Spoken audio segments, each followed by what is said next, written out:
కథానందలహరి సభ్యులకు శ్రేయోభిలాషులకు అందరికీ నమస్కారం.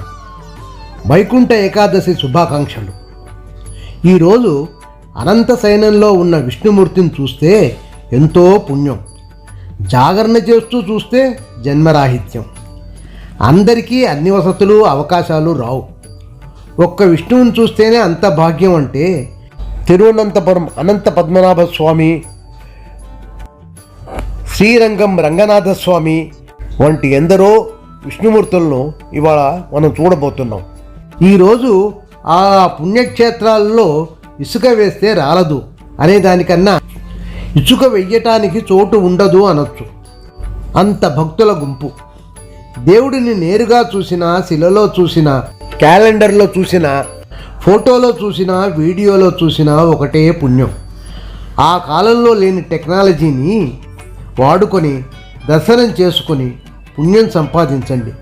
నమో నారాయణాయ. నమస్కారం.